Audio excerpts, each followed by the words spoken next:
Do 3 guys in the guard Mason at times, all right? Remember, he likes left-hand drive.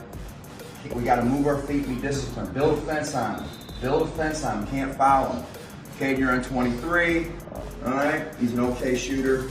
Pressure him when he has it. Pressure King Levi when he has it. Best shooter right here is number 5. Pressure him, Jackson. 15 snag, shoot a 15-foot jumper. Fairly athletic. Got to keep him off the glass. And this guy's a shooter off the bench. We got to pressure these guys. Fine, our defensive pressure the other night was not very good. We didn't play very hard. This is a makeup game for us. We've got to go out and stick it to them. You know, we got to pay back to these guys. Make a statement defensively with how our effort and getting after it and talking and being loud, diving after loose balls, taking charges, jump switch aggressively. All right, moving our feet. All right. Keys, transition defense. Got to stop Mason in transition. Building a fence. Can't let him get to the hoop. Must rebound it. Play hard. Defensive effort. Play defense like there's $1 million on the line. There's $1 million on the line. How hard would you play defense for $1 million on the line each possession? That's how hard you got to play. All right. Opening tip. Zach, get it. All right. We're gonna go offensive tip. First play is gonna be O. First play is gonna be O. Bury it, Jackson. We're 100. We're doubling 4 front and back. Remember, stay with him. I don't care if they reverse to the inbounder and he gets it. Stay with him until we get set, and then we'll go pressure the crap out of the inbounder. All right, we're Carolina, more press breakers, they press. Stay with me, come on. All the way. Let's get after it. Count on 3, 1, 2, 3, Yeah. go.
The area's leading scorer and top rebounder in the Northern 10, Isaac Mason, and his pack of Seneca East Tigers come on the road tonight here inside of the barn at Upper Sandusky for a battle with the 10-4 Rams, who need a win to stay within a game of the conference lead. Join yours truly, Brian Skowronski and Storm Bluntschly on the call, with Garrett Parlett working the sidelines for this fun league rivalry. And it's all coming up live and free next.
guarantee nobody else gets you closer to the action than our exclusive coverage. So give me a call, Brian Skowronski, and let's make you a part of the game. It's nice having that one-on-one connection with each one of your instructors because the class sizes are so small. You can have conversations and understand things better. They know you by name and not just by a seat in the classroom. North Central is giving me the opportunity to be able to have the same education as it would be going to that 4-year, but I can do it at home and I can stay home and still be a mom and work full-time. Instead of paying for some big-name spokesperson, Kasasa Checking gives that money back to you in cash rewards. In fact, he just bought me this cup of coffee. See how that works? Amazing! Free checking, cash rewards. Take back banking with Kasasa.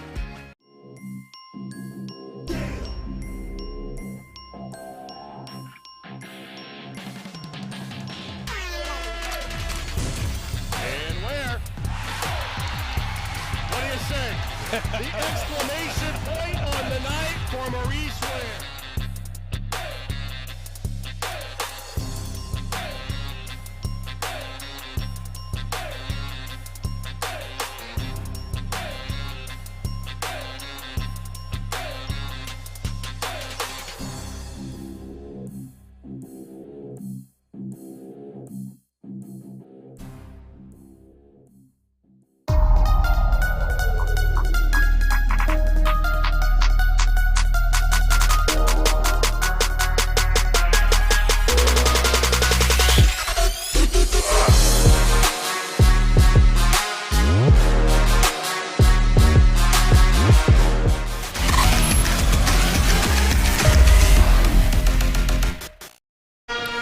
Crucial game tonight here inside of the barn in the Northern 10 Conference, especially for Upper Sandusky, who sits a game back of the league lead, hoping to stay there with a win tonight over visiting Seneca East.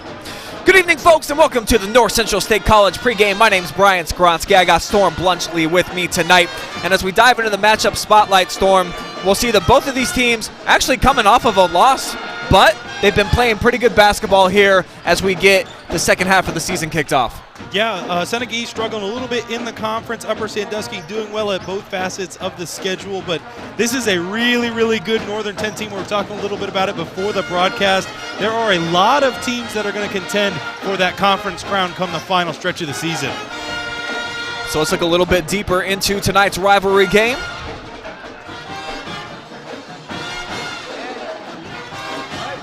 Upper, as mentioned, had a nice little win streak going before losing the other night to Bellevue. They took care of business in Attica the last time these two teams met, but it was a close game, Storm, and they both have homogenous styles. They like to get up and down the floor, expecting a lot of points tonight. Definitely, and hey, that's what's exciting. Those are the exciting ones to call and watch. I mean, you can't go wrong with two high potent offenses that like to run it on the break. And hey, maybe we'll get a treat and we'll see a Trent Beamer dunk tonight. As we look at Seneca East, though, as a team, almost 63 points per game is what they put up.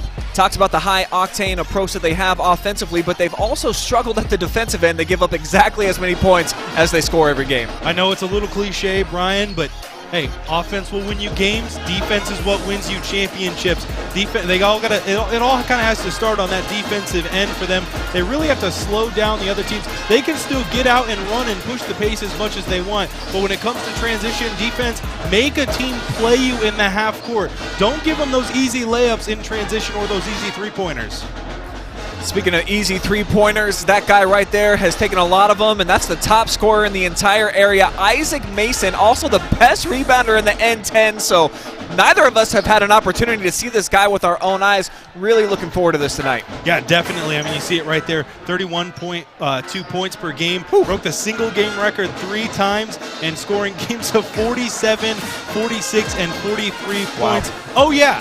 Like you said, he also leads the N10 in rebounds. I mean, if you think Luke Denbo is exciting, Brian, I mean, I'm sure this kid is going to be a treat to watch.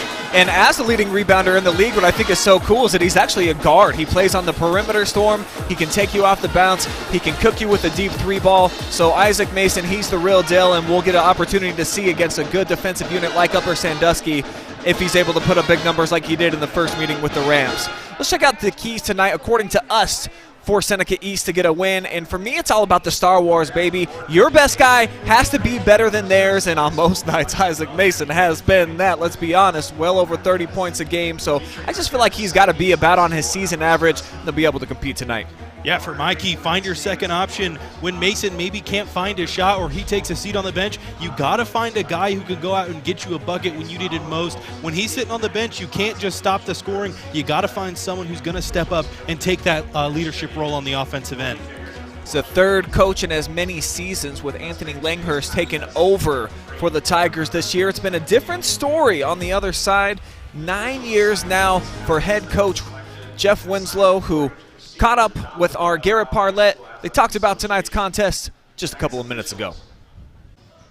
Down here on the floor with Coach Jeff Winslow for the Upper Sandusky Rams. Obviously, Coach, N10 game here today, a conference game against Seneca East, and their leading scorer on their team averages 30 points a game. He had 27 against you guys last time, 14 in the fourth. What's it going to be tonight to be able to stop him here at home? Well, the biggest thing with him is he's relentless at getting to the basket, so you got to stop him with his drives, and you really have to limit his transition game because he gets out and runs in transition.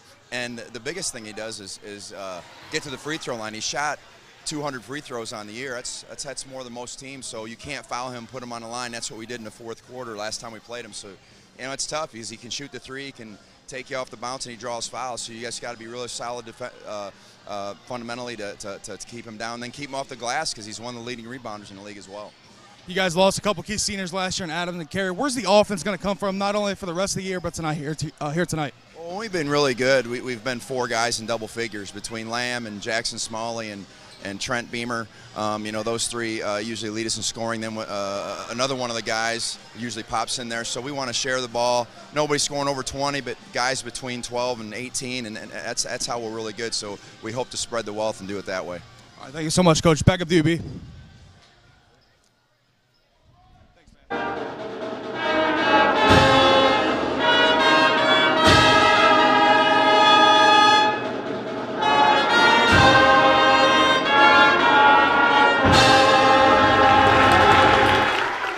Really appreciate Coach Winslow for giving us the time, and as we turn the spotlight, put the focus now on Upper Sandusky, talking about the most successful coach in Northern 10 history. Jeff was just honored tonight before the game for hitting the 200-win milestone. So this program, it's been in pretty good hands here over the last several seasons. You see 9 playoff wins, and this senior class has been pretty darn good. Yeah, I mean, Upper Sandusky without pretty much a down year under Jeff Winslow. When you have such good coaching at the high school level, I feel like that means a lot to you. Big shout out to Jeff Winslow, like you said, his 200th win of the season. Just an all-around good coach. And you know, when you see the Upper Sandusky Rams on your schedule, you have to implement something new that he's never seen before. Which probably isn't very much. He's seen a lot. 203 wins, 129 losses for Winslow for his illustrious career. And a career that's now in the senior season. Trent Beamer, he's kind of like the Rams student section in a way. The guy brings his hard hat to the gym. I love the way that he patrols the lane for Upper Sandusky defensively. And oh, by the way, the leading scorer on the team as well. Yeah, 14.5 points per game, 6.2 rebounds, and 2.3 blocks. I believe he leads the Northern 10 in blocks by a huge margin. A super athletic guy who's always a lot of fun to watch. And without Gavin Carey, a senior they lost last year, Brian, he has really stepped up on both ends of the basketball. You had an opportunity to see our locker room access with Coach Winslow. You already know the keys for Upper Sandusky tonight, at least according to the coach. But for us, I feel like, you know, the Tigers like the fast pace, but the Rams, they just do it a little bit better. So go ahead and force the tempo. Get up and down the floor. That's where you're most comfortable. That's what Jeff Winslow has been implementing for his entire career, and I just feel like it'll work out for the Rams if they can do that. Yeah, and for my key, contain Mason. Notice how I didn't say stop Mason because there was an asterisk. There's no stopping this guy. You just got to contain him. Can't let him score 40. If you can limit him to 20, you're doing a pretty good job on the defensive end. So that'll wrap up our North Central State College pregame as we are into action. First possession belongs to Upper, and they've got an offensive rebound, but they throw it away. Zach Schaefer, leading rebounder on the team, able to go inside. And interestingly enough, we see a little bit of a curveball from Coach Winslow. We talked about Beamer, and that's a guy that Jeff talked to us about before the game. Not on the floor here to start. Yeah, that's a little surprising to me, as I thought that, Beamer would be the guy to step up and guard Mason, but nowhere to be found so far in this one. You think maybe it's an injury, or you think maybe just a little wrench in the machine there for Jeff Winslow? Find out as the night progresses here, as Mason trying to go off the bounce down the middle of the floor, and he shot 150 free throws on the season, Storm. So this is a guy that really likes to get to the cup, as that one explodes to the bottom of the net. Alex King. And that's what Seneca East is going to have to do. They're going to have to convert pretty much every time on the offensive end. This is an Upper Sandusky team that likes to get it done offensively, or defensively, and points aren't going to come easy for Seneca East. That shot off target from Holman. Rebound comes off to Aiden Hines, pushing, and here's the shot. Won't fall this time for King, and it's one and done for the Tigers on that possession.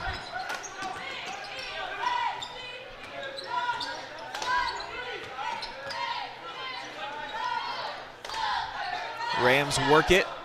Couple guys in the corner, so one of them sets a screen, 3-ball up, won't fall for Smalley, and the Rams still scoreless almost 2 minutes in. Seneca East still trying to push the tempo here, not wanting Upper Sandusky's defense to get set. They are able to get into their 2-3 zone, but Upper Sandusky really trying to push the tempo. Baseline drive by Foose, dangerous pass in the middle. Mason goes down to the floor, tied up.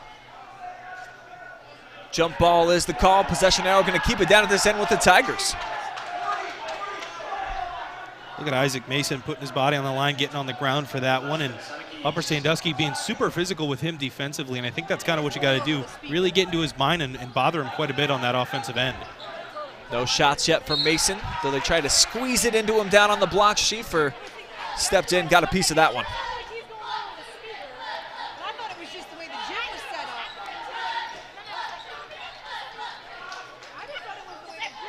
King's going to try another 3-ball. 2 for 3 now to start the night for Alex King. Alex King exploding with 2 3-pointers in the first. We'll see if he can be that second option for Seneca East, while Mason still has yet to take a shot here in this one. Rams looking to trim the gap in half. They remain super cold. Holden Darris off target with that shot. And back the other way. Good. But no, it's going to be a charging foul. Caden Holman got his feet set, according to the referee. Take a good look here on the Frito Lay replay. It looked like he kind of flopped a little bit early. Yeah, I thought maybe that left foot of his was also sliding into position. I don't know about that one. I think that one should have been, sending Seneca East to the free throw line for an and one. So tough break here for the Tigers, as there's the first shot from Mason, and you see the balance he has on the jumper. Definitely. I mean, like I said, this is a guy who's going to get it done. I mean, he'll start off cold and he'll still cook you for 30. So look for Mason to still try to find his shot throughout the rest of this first quarter. Rams looking for their first points. 3 minutes gone by here in a fast-moving first quarter. Skip pass, nice fake by Smalley. Got in tight and uses the window. Yeah, a lot of contact right there. Surprised there's no foul, as it looked to me that Smalley took a shot right there off the face, but no call, and the basket's still good. This is where Upper Sandusky is really sharp in the full court man-to-man. You see get the switch. Tigers handle it this time. They'll get a clean look straight away. Not bottoms up this time from King, but another opportunity for the Tigers. Foose off the back iron. Holman off the leak out, just has to save it back in play. So a giveaway by Upper Sandusky, trailing by 6. As Mason lobs that one up, and a bit of a forced shot on that attempt. Definitely, and Upper Sandusky still playing so physical on him. You see all those hand checks they're giving him, want to make him uncomfortable and want to really make him work for his baskets and wear him out here early in this one. Rams can't get anything going from the perimeter. Love seeing Smalley go down to the floor, though, for that loose ball. And Brian Smalley, with that 2-pointer, but Upper Sandusky, like you've been saying, their offense has not been on fire at all recently. It's all about who can step up with Trent Beamer sitting on the bench. And against this 2-3 Tiger zone, looks like the Rams are still trying to tinker with it, figure things out, see where some of the soft spots are, but for right now, even when they've been able to find them with the clean looks, not knocking them down. Yeah, we'll see if Jeff Winslow elects to maybe put someone at the free throw line, then have someone run that short corner, trying to get something open, a little bit of a triangle look. We'll see. I'm sure Jeff Winslow has seen a 2-3 zone in his time as coaching.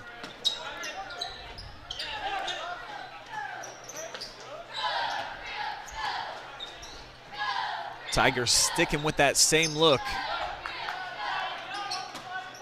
So Rams working around the perimeter a couple of times now.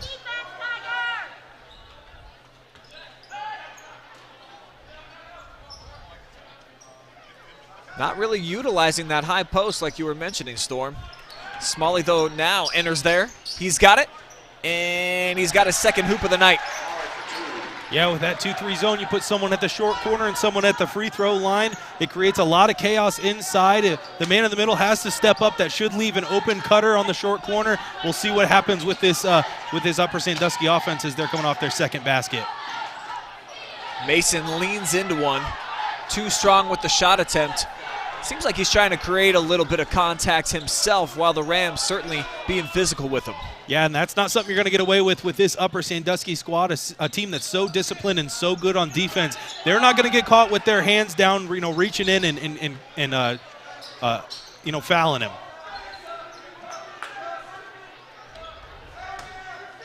Off the offensive rebound, they go down low on the block. Schaefer's got the bucket, and the Rams, just like that, pull within a bucket.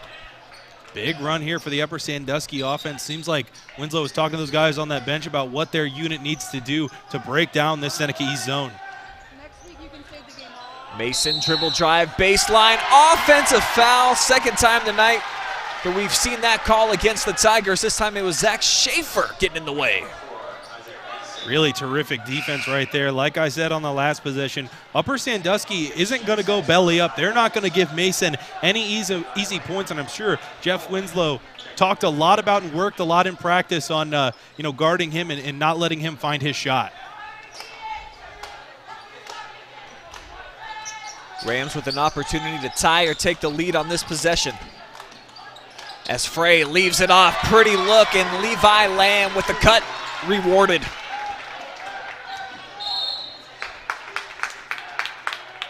Mason fouled this time on the drive by Caden Holman. Take a look at that, Brian. Upper Sandusky not backing down. It really looks to me like they're trying to wear out Mason and really trying to make him work. As at the scores table, looks like we're trying to maybe sort out a scorebook issue.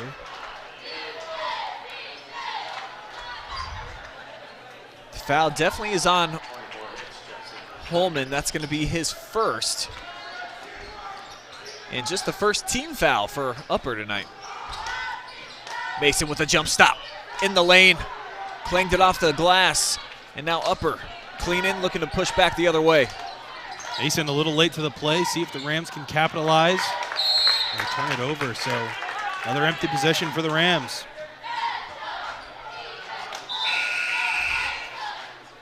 Holden Darris checking back in. Smalley's going to take a seat. Got half of the Rams' points at this point. There's Mason releasing. Almost got a cheap one.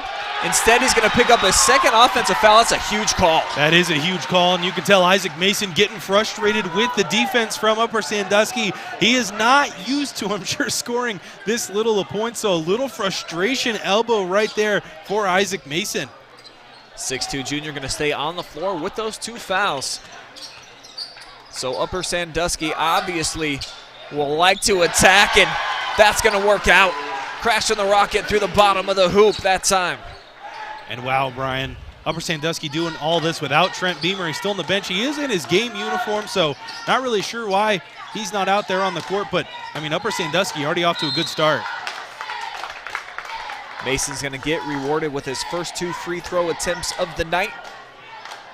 Trying to stop some of the bleeding here. Rams on a nice run.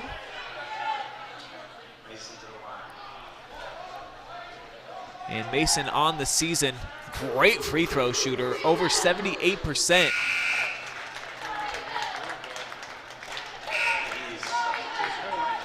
And almost 200 attempts. Wow, a guy who knows how to get to the line.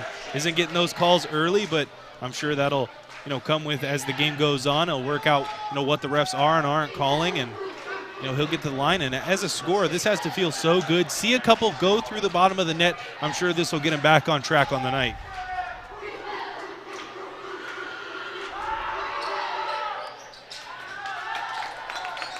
So Mason puts him through. 1 point Upper Sandusky advantage now. And against this zone look, the Rams can hold it for the last shot if they so choose. That appears to be the game plan. Why not? Definitely, why not? Expand your lead and give you some momentum going into the second. I mean, definitely the right choice here by Winslow, but Seneca East starting to get a little aggressive up in their 3-2 zone.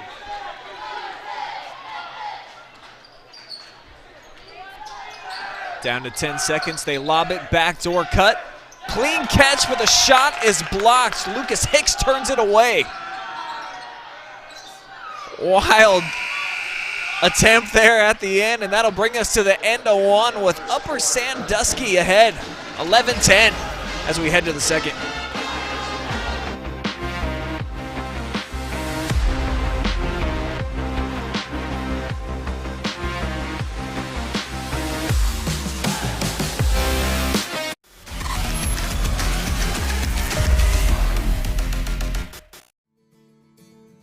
It's nice having that one-on-one connection with each one of your instructors because the class sizes are so small. You can have conversations and understand things better. They know you by name and not just by a seat in the classroom. North Central is giving me the opportunity to be able to have the same education as it would be going to that 4-year, but I can do it at home and I can stay home and still be a mom and work full-time. Instead of paying for some big-name spokesperson, Kasasa Checking gives that money back to you in cash rewards. In fact, it just bought me this cup of coffee. See how that works? Amazing! Free checking, cash rewards. Take back banking with Kasasa. 8 minutes in the book. It's a 1-point game here inside of the barn, and you see a welcome sight if you're an Upper Sandusky fan. Trent Beamer, after sitting for the entire first quarter, out onto the floor. Storm. Yeah, curious decision. Trent Beamer, the leading guy for the Upper Sandusky Rams. I'm interested to see how he'll handle this 3-2 zone that Seneca East is putting on.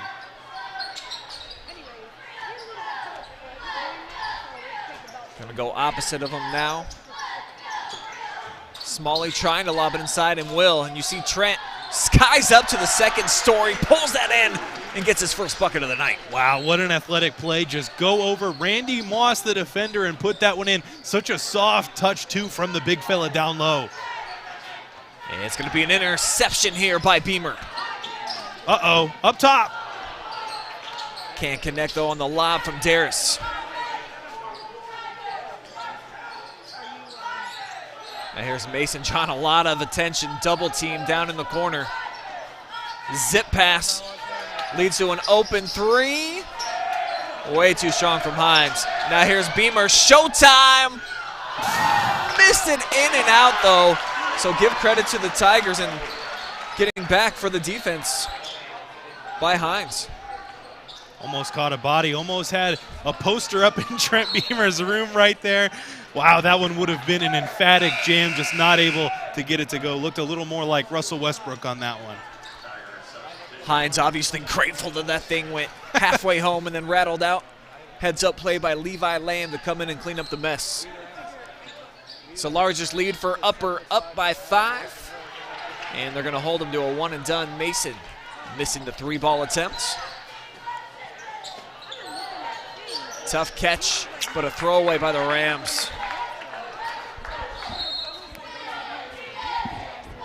If you're Seneca East, this is what I was talking about in the pregame. Got to find a second guy. You see how much attention Isaac Mason draws on the offensive end. You got to have someone who you know can knock down a shot off of a double team, that second option that you can trust on offense, because right now they are absolutely focusing in on Isaac Mason, and it's working for him. Alex King, so far the leading scorer for Seneca East. He's got a pair of bombs from the outside. Had him wide open, but Mason forced that one up. Tigers, though, chase down the loose ball. Gibbs with the offensive board. And Mason lost his footing, turns it over. Foul against Gibbs. Be the fourth against the Tigers.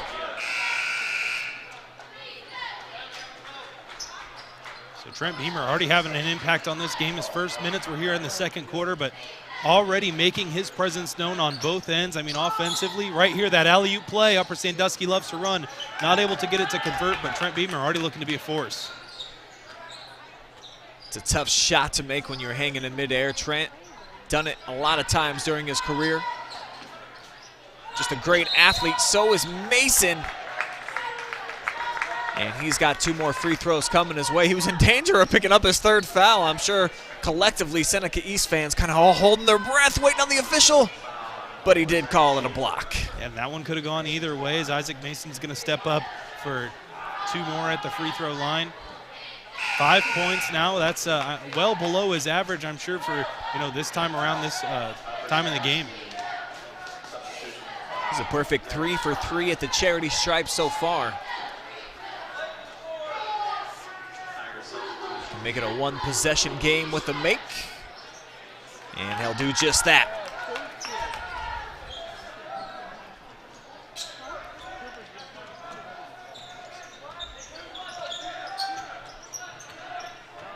If you're a Seneca East fan, you got to be happy with how your team's playing. I know you're still down 1 possession, but with your best guy, Isaac Mason, kind of struggling on the offensive end, as Upper Sandusky's going to turn this one over.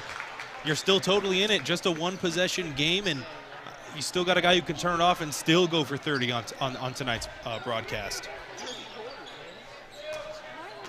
Quite a few unforced errors by Upper Sandusky here early in this game, keeping things close after they got off to a rocky start.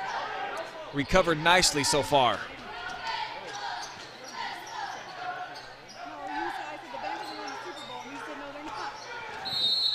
Mason off the attack, fouled on the floor. Gavin Frey, 5'8" sophomore guard, didn't necessarily agree with the whistle. There's the upper student section. Must be construction zone night. I wonder if those are the same guys who are working on 30 on my way over here. It's looking nice out there, though. It is, yeah. They're doing a good job if it's them. So shout out to the upper student section for giving us a better freeway to all cruise down. Very appreciative. And more free throws coming up for the Tigers. Caden Snay going to step up for a couple.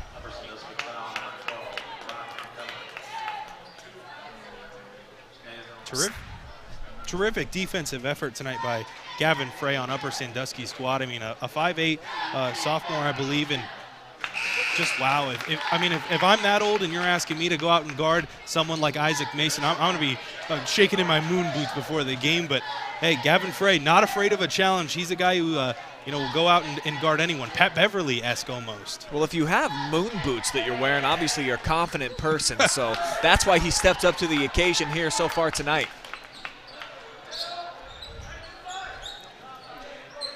Rams lead trimmed down to just 1. Tigers looking to be pesky on the perimeter here. Beamer lurking in the lane.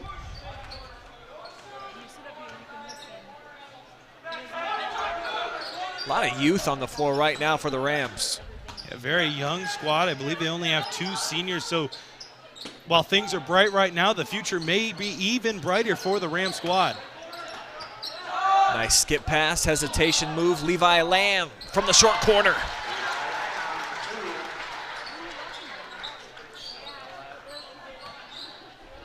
Brian, it's been a while since Seneca East has found a shot to go into the bottom of the net besides off free throws. We'll see if they can get something going from the floor. How about that head fake?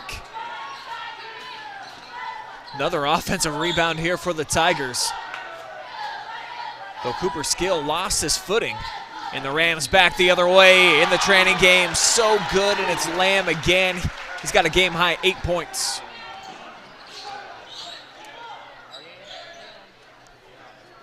Mason drops a 3, or excuse me, Cooper Skill And despite how dominant Upper Sandusky's offense has been as Trent Beamer gets into the lane, Seneca East still right there with them, playing tit for tat, just right there on their heels all the way throughout this one, despite the offensive woes in the second quarter. This time it is Mason, so back-to-back trifectas for Seneca East, right back to a 1-point game. Nice ball movement. Beamer uses his body so well, and he doesn't jump. He kind of glides through the air. Yeah, such an athletic guy. I mean, it seems like he could probably almost dunk from the free throw line. That's how athletic is.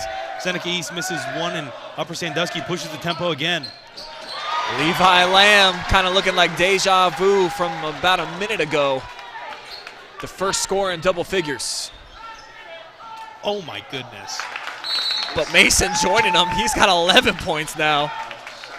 A little bit of an okey-doke right there. Yeah, so crafty inside. That Euro step was dirty. I mean, check this one out. Left, right. Oh, my goodness, right off the glass on our Frito Lay replay. So we got a fun back-and-forth second quarter going here in front of the construction crew, who've had a lot to cheer about after an icy start. There's the first-year head coach trying to get things popping here tonight. Wonder if those guys are just on their lunch break. Wonder if they got to go back to work at halftime or something like that. I noticed nobody really packing a lunch pail. That was something that was really big, I thought, amongst the construction ranks. But, hey, when you got a concession stand like they do here at Upper Sandusky, they like their popcorn well done, though. Yeah. I've always noticed that. I like popcorn anyway. As long as it's popcorn, I don't really care. I'll take it anyway. Sure, the Rams are thinking the same thing about a bucket on this possession. And they'll get one. Levi Lamb staying super hot. The real difference that's kept Seneca East in this one is their three-point shooting. Already have 4 made threes tonight. I'm sure we'll add to that total. Such a good three-point shooting squad as they queue up another one right here. Rebound secured by Smalley. Now a clean look. Holden. Darris juices the lemon from outside. And this is where you got to step up if you're Seneca East. Got to score, and you got to be able to stop Upper Sandusky. Can't let them keep getting easy looks at the rim. Skip pass. 3-ball on the way. Cooper Skill with this second in the frame. High-octane offense, Brian, just like we thought it would be. Both these teams not afraid to let it fly. Another one for Upper Sandusky. Same spot, same result, dialing it up from deep.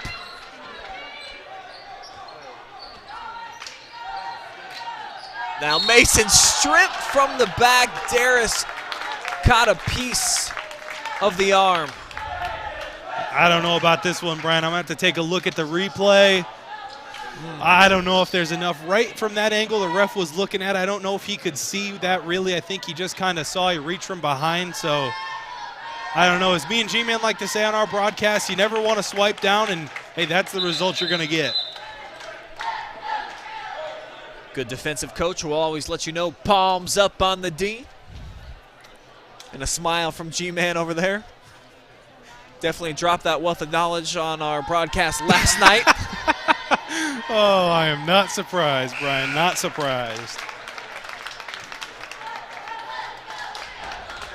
I believe we say that on every broadcast we've had together so far. So it's good to know that he's also sharing the knowledge even when I'm not there. Keeping the tradition intact, my friends.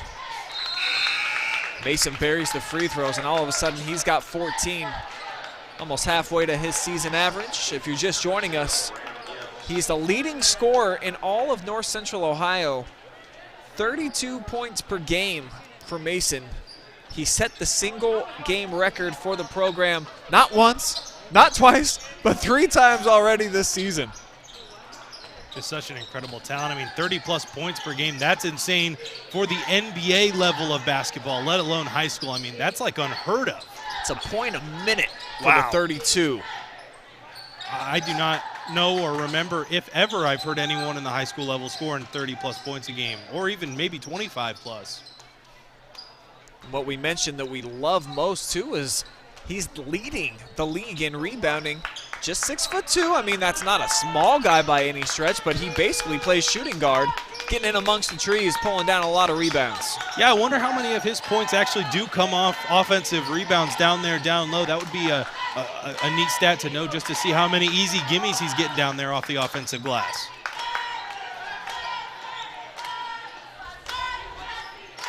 Rams going to hold for the final shot here of the opening half. Something to note, Brian, Trent Beamer not on the floor for this last possession. So it'll be Schaefer. Bit of a wild shot, though. And now this one uncorks. There were still 5 seconds remaining in the quarter, but Graham Gibbs wanted to make sure that he got it off. Maybe that student section counting down over there had something to do with it. I know as a player, that's something that would frustrate the heck out of me, hearing those guys count down like that before the buzzer was even supposed to go off.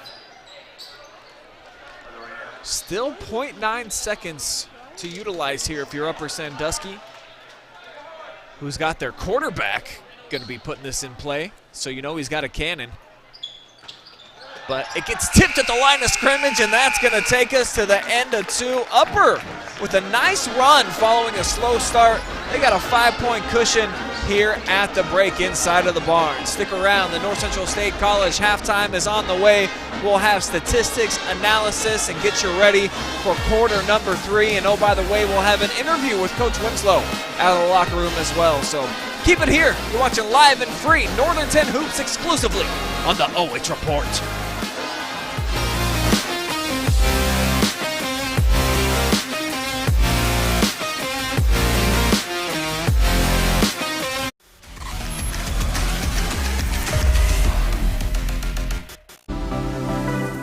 Hi, I'm OH Report founder Brian Skowronski, and you've just enjoyed first half action live and free exclusively right here on the OH Report. But stick around, still plenty more to come right here as our boys high school basketball returns after this. It's nice having that one-on-one connection with each one of your instructors because the class sizes are so small. You can have conversations and understand things better. They know you by name and not just by a seat in the classroom. North Central is giving me the opportunity to be able to have the same education as it would be going to that 4-year, but I can do it at home and I can stay home and still be a mom and work full-time. Instead of paying for some big-name spokesperson, Kasasa Checking gives that money back to you in cash rewards. In fact, you just bought me this cup of coffee. See how that works? Amazing! Free checking, cash rewards. Take back banking with Kasasa.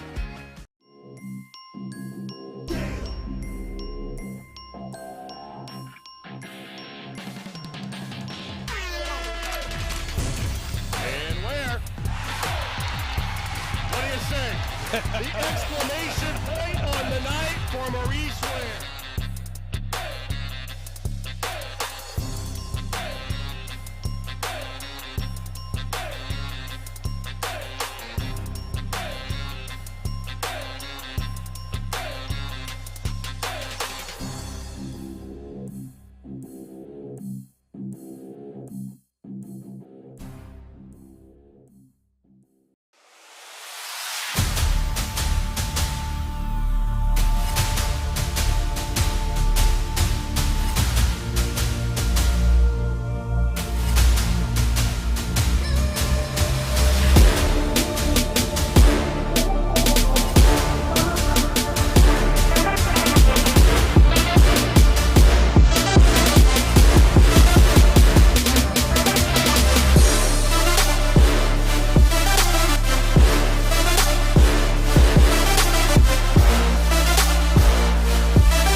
It's halftime here inside of the barn. 2 quarters in the books. 5-point cushion for Upper Sandusky over visiting Seneca East. The Rams trying to stay within a game of Colonel Crawford for the Northern 10 Conference League.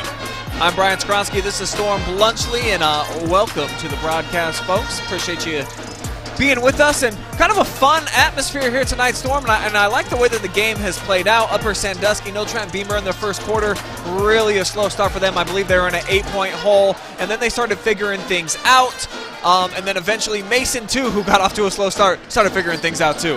Yeah, definitely, and it was a high-tempo, high-offense type of game. As soon as Trent Beamer stepped on the floor, I feel like both offenses kind of flipped a switch. They're like, oh, well, Trent Beamer's here. We can finally play. So let's get it. It was a fun, exciting first half, and something of note, Brian, I just kind of wanted to throw this in there. That out-of-bounds play where they lob it to Trent Beamer, this is the second consecutive year. I'm pretty sure that's their exclusive baseline out-of-bounds play. Well, typically Trent comes through in those situations, so if it's going to get you buckets, you may as well keep going to the well and then pulling out points.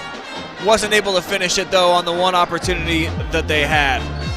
Let's dive into those first half numbers presented by North Central State College.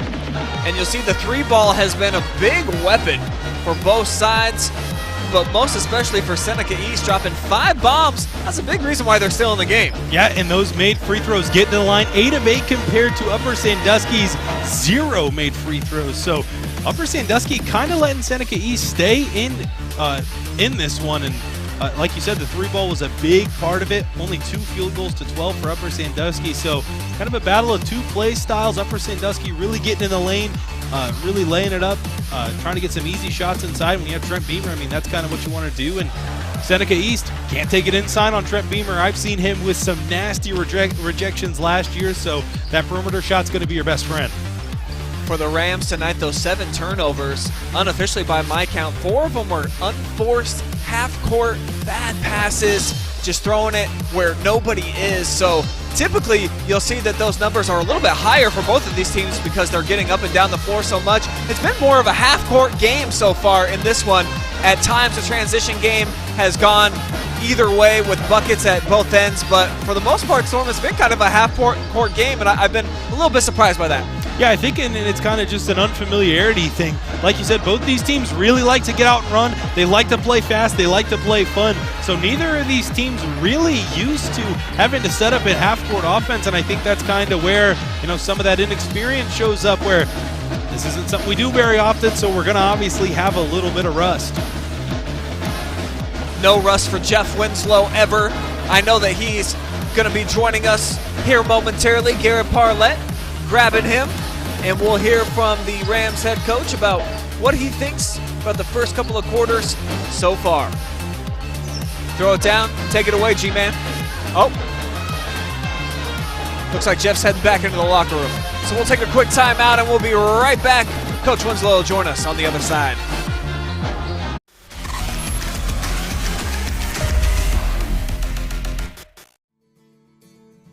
It's nice having that one-on-one connection with each one of your instructors because the class sizes are so small. You can have conversations and understand things better. They know you by name and not just by a seat in the classroom. North Central is giving me the opportunity to be able to have the same education as it would be going to that 4-year, but I can do it at home and I can stay home and still be a mom and work full-time.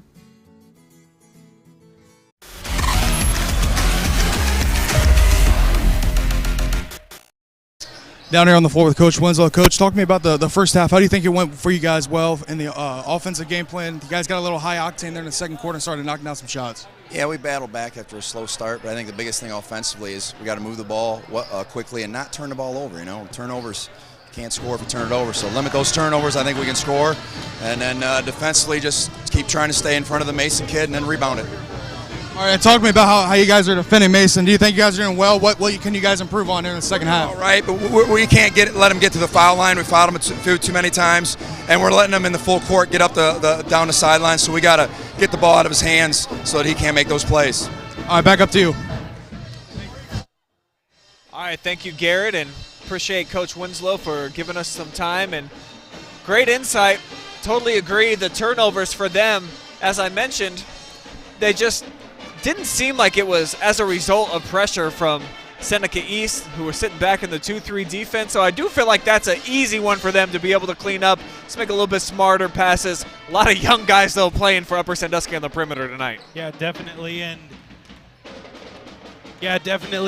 you know, like they said, they got to limit the free throw opportunities for Isaac Mason. They're playing him physical, so it's going to be walking that fine line between playing physical defense but not fouling, because when they're able to get up into him, and as we see Garrett showing off his best TikTok moves, but when they're able to get up into him and bother him, they force misses. Just can't let him get to the free throw stripe.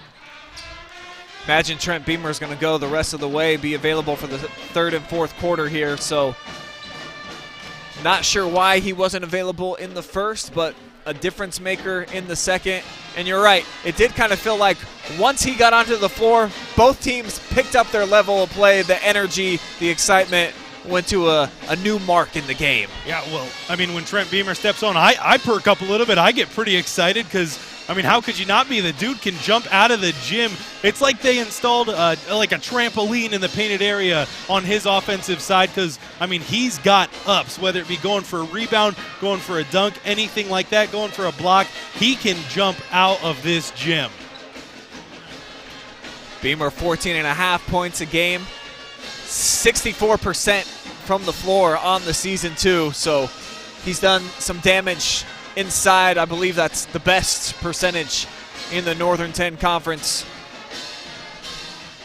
Good job so far from the first-year head coach, Anthony Langhurst, keeping his team in the game within striking distance here. And what is Mason going to look like in the second half now that he's starting to find a little bit of a rhythm? Just the 2 fouls. I like his good aggressive nature, always looking to get to the rim. Yeah, definitely. There is no shot he doesn't like. But, Brian, no Trent Beamer on the floor here for Upper Sandusky again. That was the guy coming in I thought would be guarding Isaac Mason, but they elect to go with Caden Holman. We'll see. That's a defensive switch as they almost get the turnover. They do poke it away, but no Trent Beamer for the Rams. That was Darius on the help side defense coming over, swatting it out of bounds.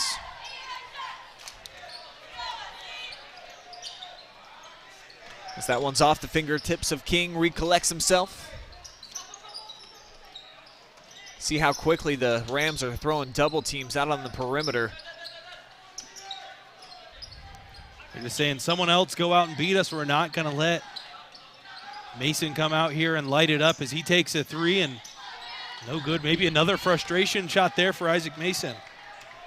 Schaefer skies for the board. And the Rams now with a chance to add to their advantage with Holman uncorking a three-pointer, and he puts it through the bottom. Brian, at the end of that first half, we saw Upper Sandusky letting it fly, saying why not let it fly as they get a turnover, and a layup out of this one won't go, but a lot more confidence from behind the arc in the second quarter at the end there, really just letting it go whenever they felt open. Missed opportunity for Upper Sandusky. You see on the Frito Lay replay. Should have been easy buckets. They'll stick with the basketball, though, but a giveaway off the inbound. Mason off the leak out. Uses his body so well. He jumps sideways that time to be able to earn the 2 points. Definitely a guy who can contort his body, an acrobat in the air, able to get that difficult layup to fall, but I feel like those are routine for him.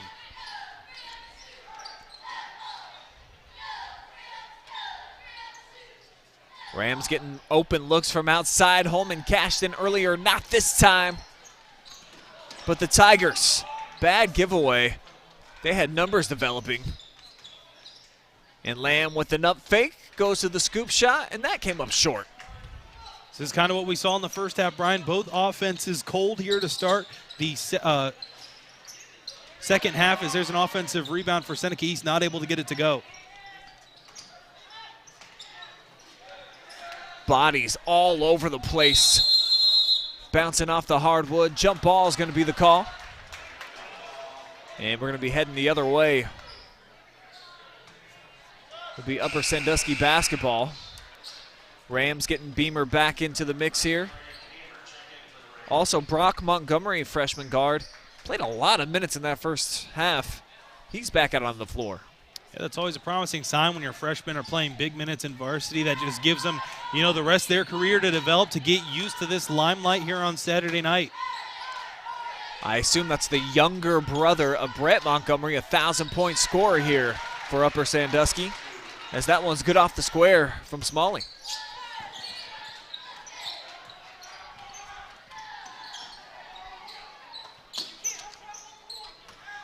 Mason, step back triple, tough shot. Well defended too by the Rams and Schaefer. But Seneca East, it's what, their 4th offensive rebound already here in the 3rd quarter. See if they can turn it into anything of value on the scoreboard. They won't. Watch out. Lob up, Beamer. Made the catch but stepped out of bounds. Second time they tried to lob it for him on the alley-oop. Just not enough on that one, Brian. And Isaac Mason, you can tell he's getting frustrated. That's 2 step-back fadeaway threes for him as he takes one at the mid-range area, not going to get it to go, and the frustration seems to be building for him.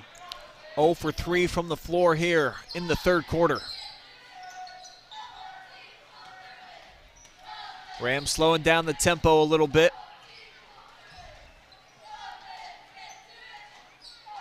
Running through their half-court set. Ends up with Beamer on the block. Double team, steps right through.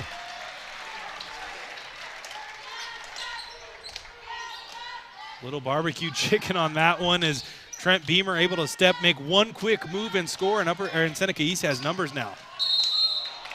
Beamer got a big piece of that one.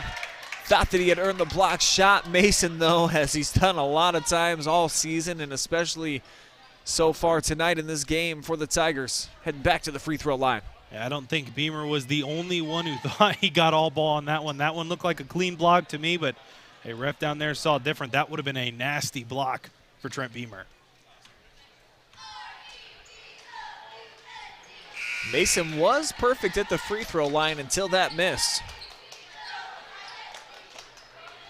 You know what they say, Brian, ball don't lie.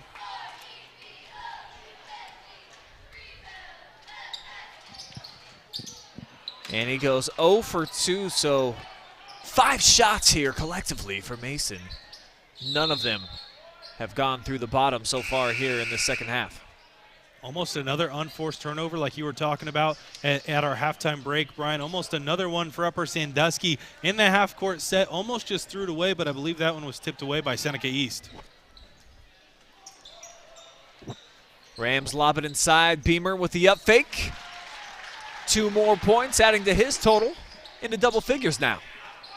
That's just one of those, hey, Trent Beamer is better than me moments. Just goes right up over the fender. Nothing you can do. That was great. Straight up, hands up defense. Trent Beamer just able to get the touch off the glass.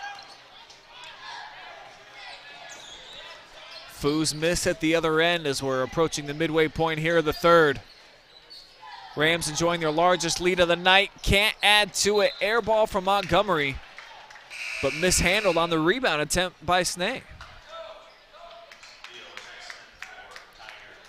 Isaac Mason still scoreless for Seneca East in the 2nd half. Or excuse me, he does have 2 here, but that's it. Got to be frustrating for him, as I'm sure he knows that he can definitely play better than that. Beamer continues to be aggressive off the bounce, this time into the body of Snee. Gonna say the foul's on the floor, just the 2nd team foul for the Tigers.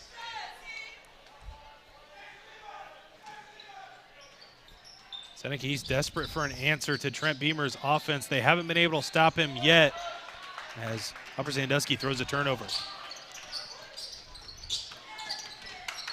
Baseline drive, nice setup. Mason into the mix, pulls down his own miss, and that one put home.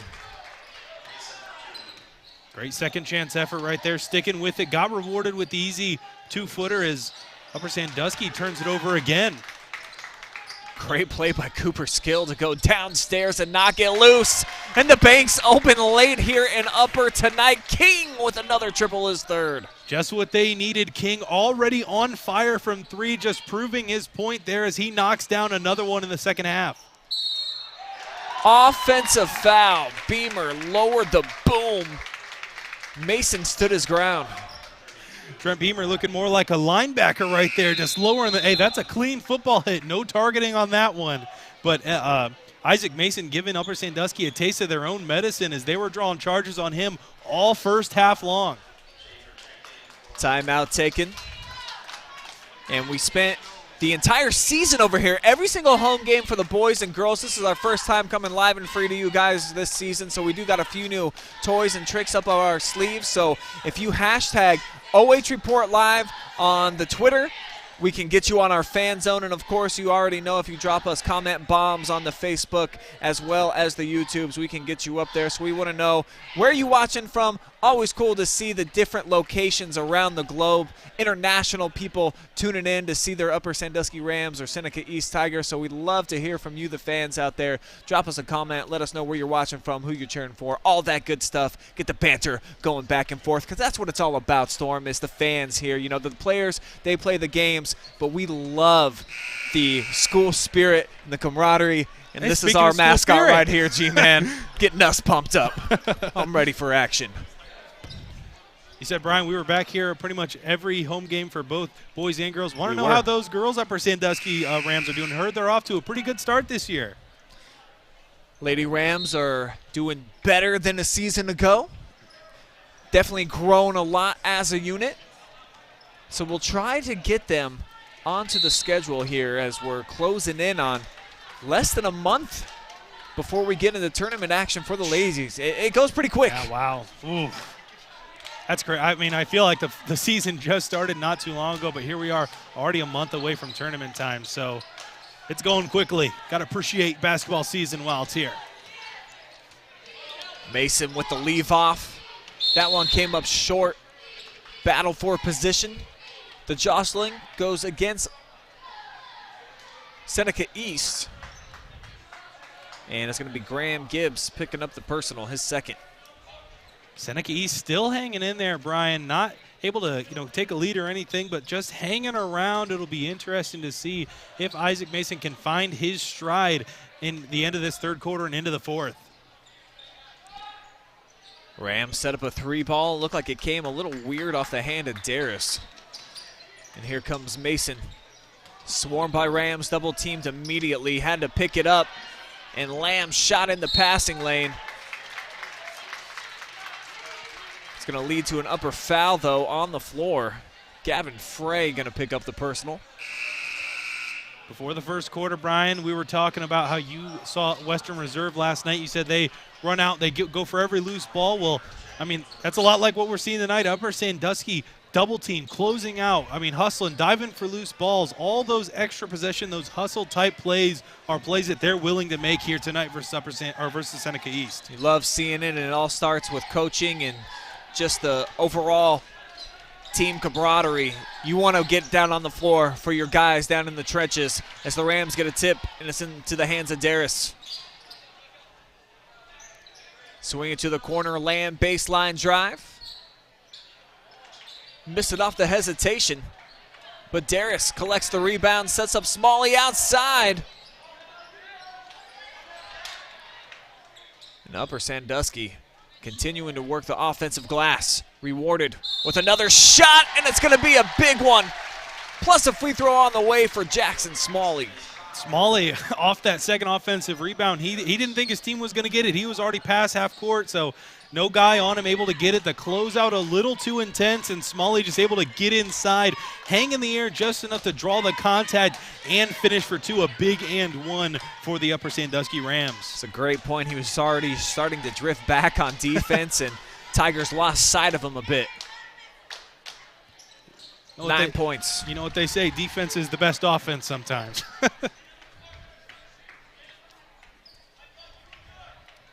And the Rams trying to play some full court here. Picking up Mason. And a sick crossover. Now Lucas Hicks dumps it off. Down low for Snee. Up and under move. A lot of free throw shots tonight. Levi Lamb with the personal foul this time. This will be Seneca East's 11th and 12th free throw attempts of the night, so a team that's adept at getting to the free throw line. And Brian, on that last possession for Upper Sandusky, that was their first free throw attempt of the night, so not very, for as much as they score inside, I mean, wow, they must take a lot of contact down there. It's been the Tigers generating a good portion of their offense tonight from the free throw line.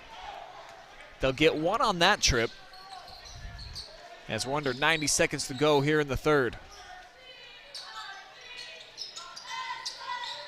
Rams have done an excellent job of setting up clear lanes for three-point shooters here in this second half. And that all starts with Jeff Winslow drawing up some great plays to beat this 2-3 zone, really just slicing and dicing as they get another open three attempt. That one not going to go, but who else on the glass besides Trent Beamer? Beamer with a dozen now as he's just bullied his way inside for the offensive board and putback. And now he's got the block shot. Mason misfires. And Darius looked like he caught the shooter on the elbow. That's Blake Foos. Another look on the Frito Lay replay. Official here on the near side all over that one. That was a dirty block from Beamer. I mean, that's a guy who can send back a shot. I mean, if Beamer's in the lane, I'm not going up with a layup, Brian. I'm sorry. I'll dish it out, but I don't want any part of being on his highlight reel. No. That was like an ex-girlfriend trying to hit him up on Instagram, just throwing the block up there. Not going to happen this time. Not in my lane. Nice strong rebound in the paint that time by Schaefer. And we've seen the Rams hold for the final shot of the previous two quarters. It looks like that's going to be the game plan yet again. Why not? You're sitting pretty with a lead, 11 points here in the third quarter. No reason to force it. No need to go quickly. The clock, that's your BFF right now. That's who you want to, invite out to McDonald's or wherever the kids hang out nowadays. Clock's best friend. It's a good date place, always. The Golden Arches. Nothing says love quite like a Big Mac. Down to 2 seconds, shot off the back iron, and that takes us to the end of three. Money time on the way with the Rams on top by 11.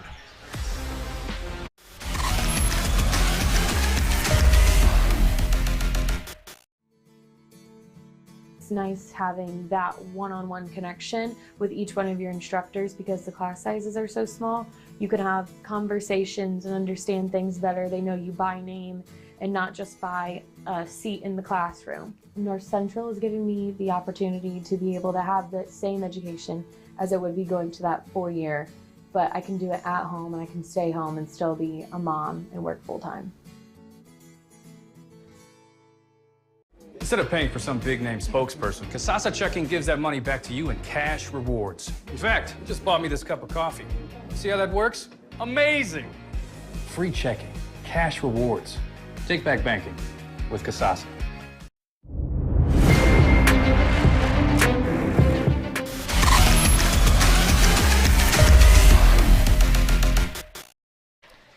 Just 8 minutes remain here in regulation. Can Seneca East draw up enough to dig themselves out of an 11-point hole as we open up money time with Upper Sandusky leading Seneca East 47-36. I'm Brian, this is Storm, and thanks for watching live and free here on the OH Report.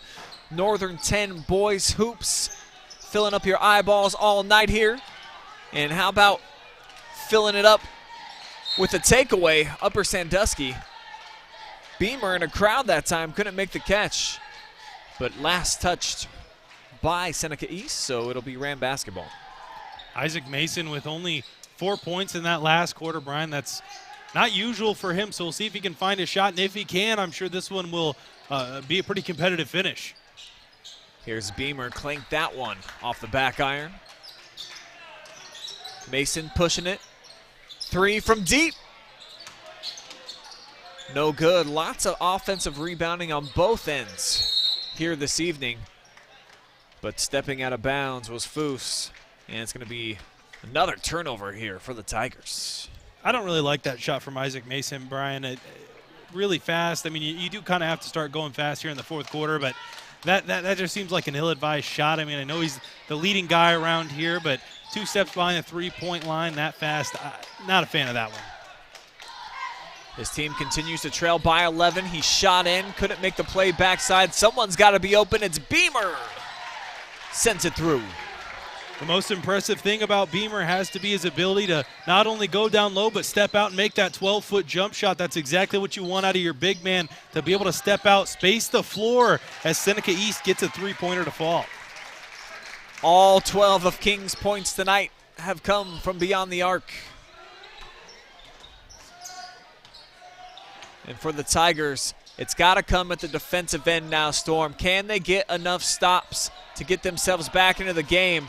Dodged a bit of a bullet that time. Now here's Mason, triple team, don't care, puts it up, backside, rebounding. Pays off, Aiden Hines coming through. Yeah, Seneca East, little lucky down there as Upper Sandusky was open point blank. Got a very late Christmas gift in the form of that miss, but they're going to have to really step up on defense and not give up open shots like that one. No bad time for a Christmas gift any time of year. Beamer up over his season average now. Missed the entire first quarter as well. 16 points for Mr. Trent. Such a huge wingspan. Puts it away, and a timeout on the floor taken by the Rams. Back up to a double-digit lead. It's going to be real tough here for Seneca East. Try to unbury themselves. The three-point arc obviously going to be huge down the stretch. Can Mason and his running mate King, Skill, maybe Hines, knock down enough, start trimming into this deficit? Well, as you saw in that last play, Lucas Hicks for Seneca East didn't get a body on Trent Beamer, and that's what allowed him to slide in there. He kind of felt where he was, felt where Trent Beamer was, but just didn't box him out, and that gave Trent Beamer an easy, wide-open look off the offensive glass. That's something you can't do when you're trying to mount a comeback. Big offensive possession here, and a block shot. Beamer crutching the crouton on the perimeter. But Mason snatches the offensive board in a Micah drill play.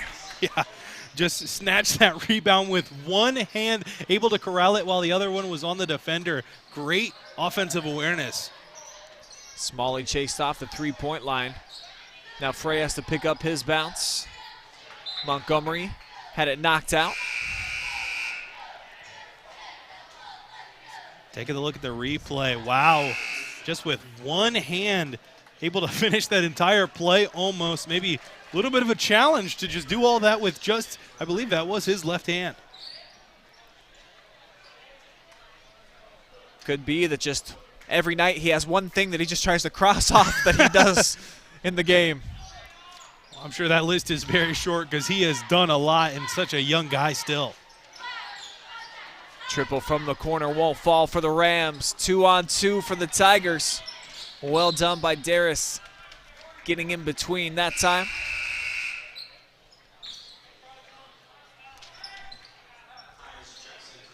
Hines back on the floor here for the Tigers. King's going to take a seat.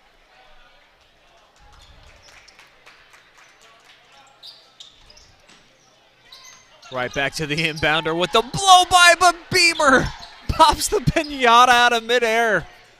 And, Brian, that's why I'm never taking it up when I think even Trent Beamer's on the court, because I'm not getting put on the wrong end of that highlight play.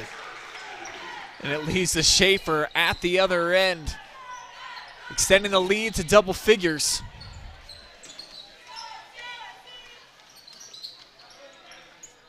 So the Tigers have learned some harsh realities, both on the perimeter and in the lane with the defense of Trent Beamer the last couple of possessions.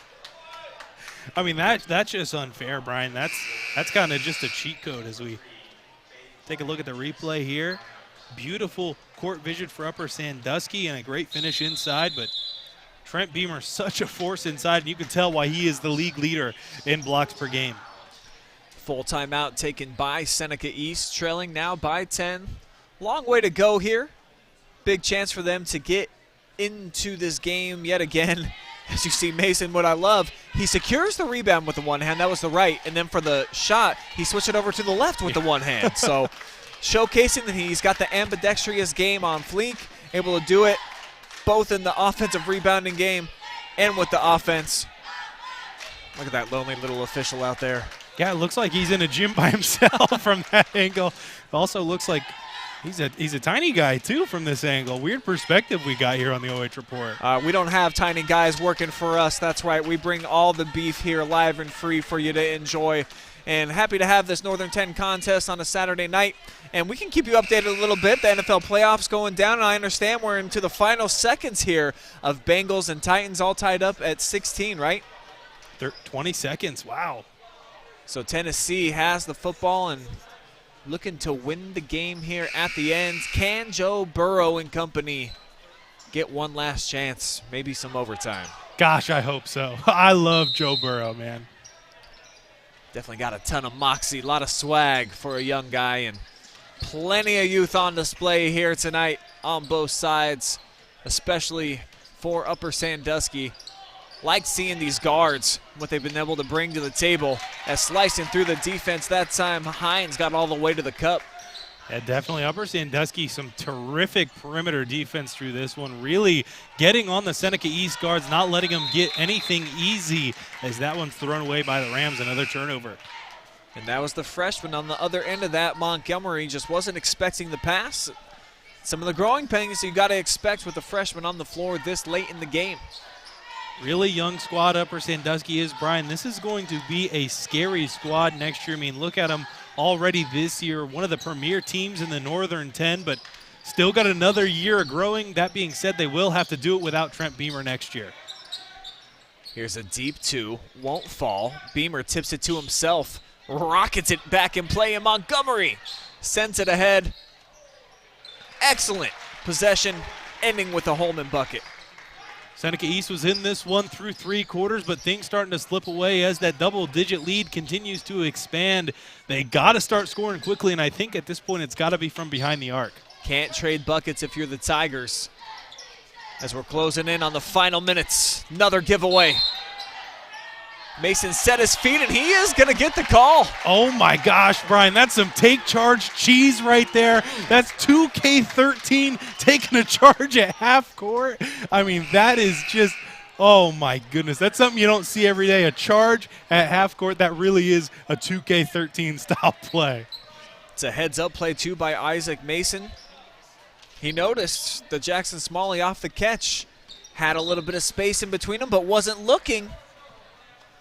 So it gets the ball right back for the Tigers. But can they cash it in for some points? Every possession so valuable right now. They're going to have to really start clicking at a high rate or try to get back to the free throw line where they've made a living here.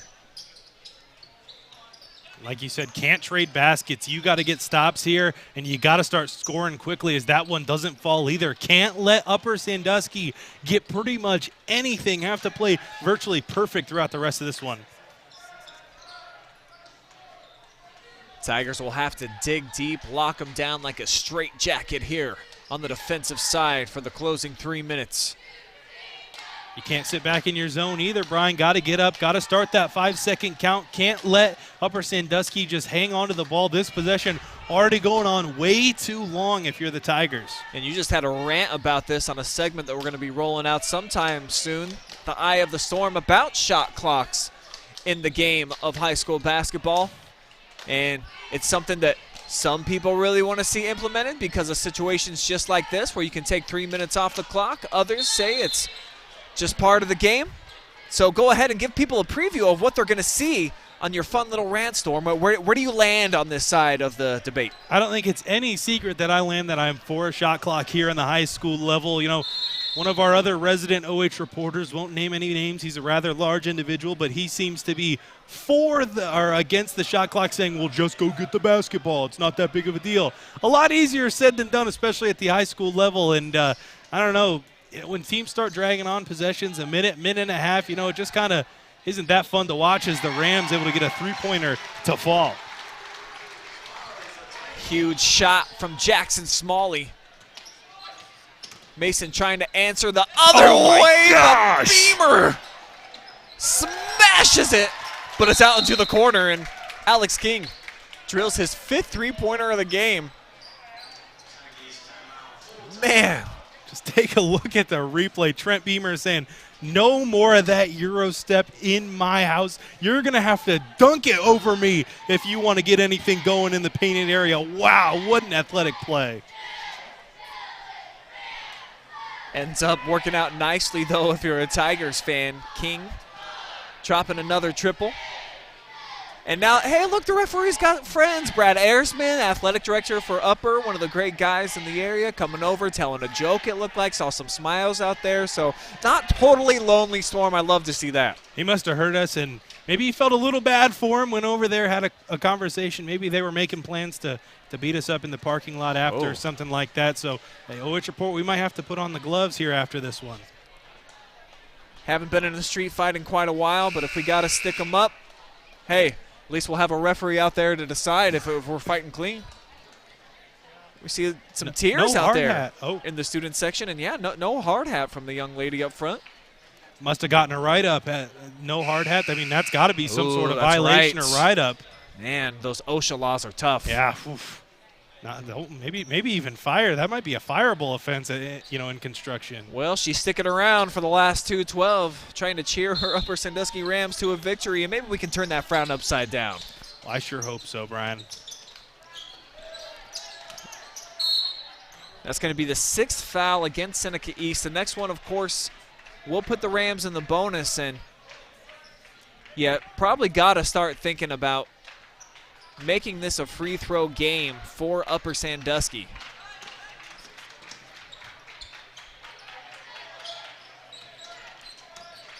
Schaefer's a 64% foul line shooter this season. Mason tried to poke it away. Now Beamer.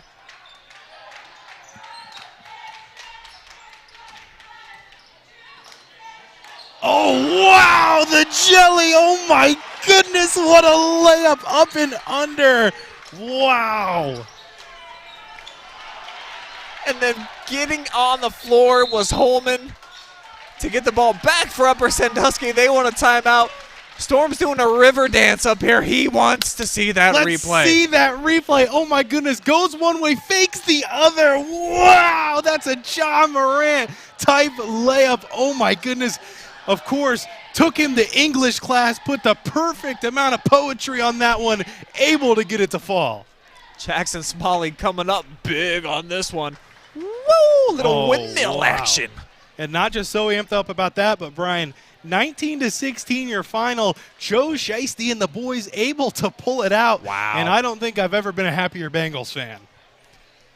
Well, I know that you're typically not used to playoffs as an actual Lions fan, so if you can jump on a bandwagon and get that experience, I'm sure it feels fantastic.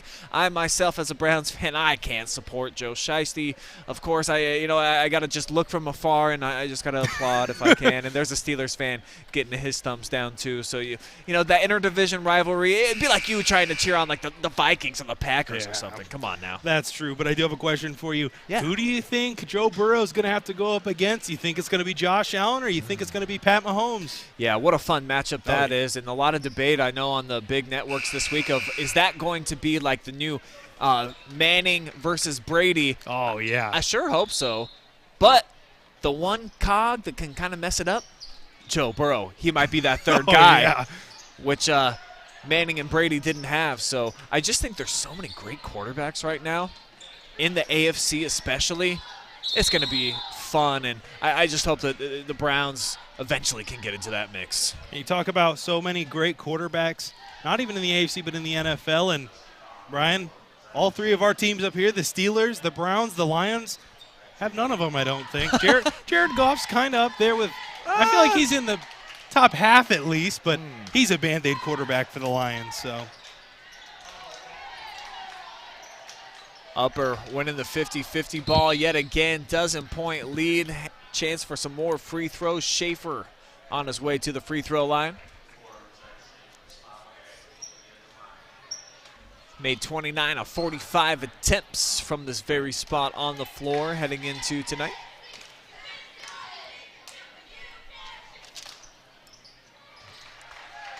splashes the first offering.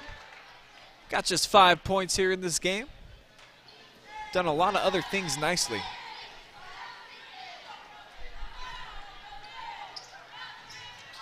Second one in and out. And the whistle gonna go against Caden Holman there. And Brian, what a treat this has been. I don't think I've seen any Northern 10 team so far this year. This has been a really, really exciting game to watch. Despite the score, both these teams, high-octane, fast-paced offense. And, man, the Northern 10 just so good this year. It's going to be so interesting as air ball on that three-pointer. And the student section lets them know. But at the end of this year, who's going to be crowned atop the Northern 10? Colonel Crawford has not lost a game in the league this season, nor last, of course, 22-0. They're trying to do that yet again this year.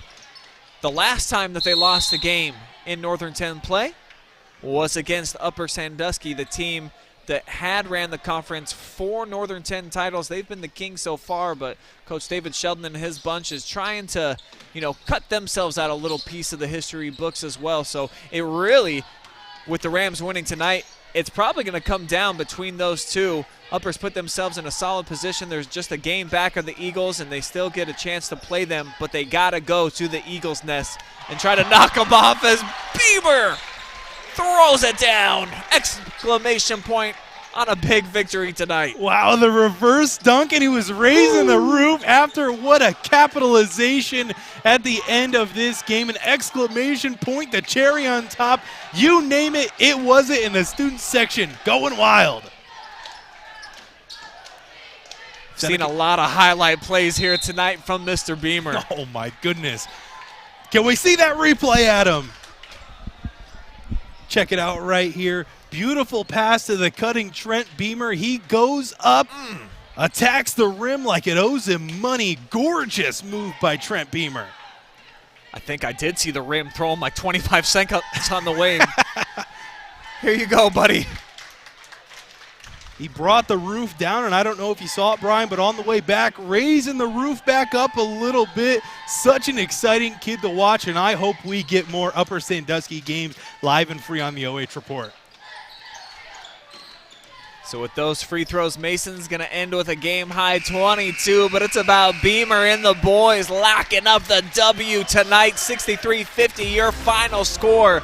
Upper Sandusky, as mentioned, just staying a game back of Colonel Crawford in the league standings. Huge win for them, and we've got a lot still to come on the North Central State College post-game, so stick around, stats analysis, and an interview with our MVP. That's right, it's Mr.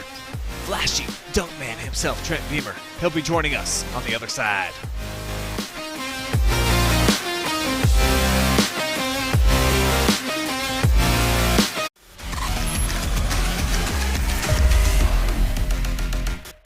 Here we go now.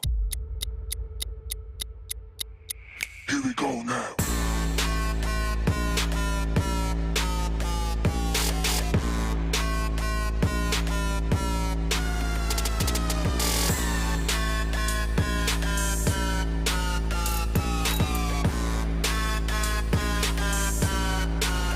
Here we go now.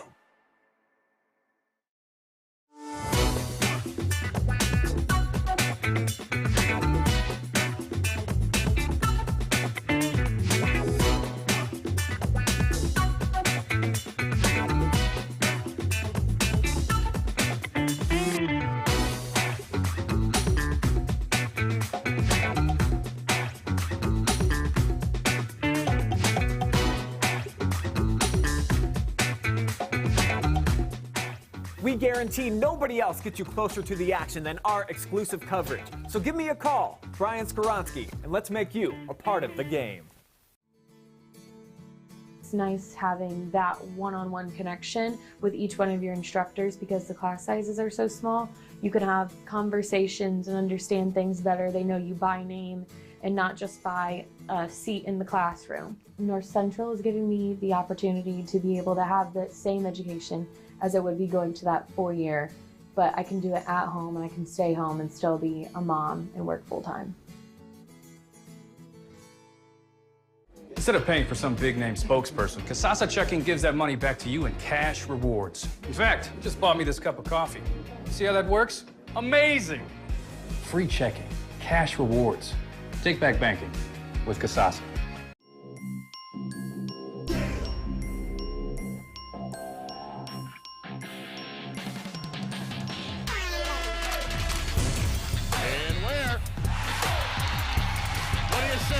The exclamation point on the night for Maurice Ware.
Standing here courtside with our Sutton Bank player of the game, Trent Beamer. Trent, you had 18 points here tonight, led the team. What was clicking for you offensively out there?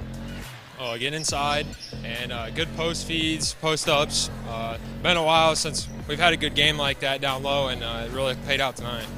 Offensively, you guys struggled in that first quarter, got it together in the second quarter. What was Coach Winslow's speech in the halftime break to really shut down their offense and get this one and get a big win? We had to step up the defense on Mason. He had a really good game too. We had to keep up, going up and down the floor in transition, make sure we were getting defensive stops and making layups at the other end, and that's what he told us there, and it had to happen in the second half.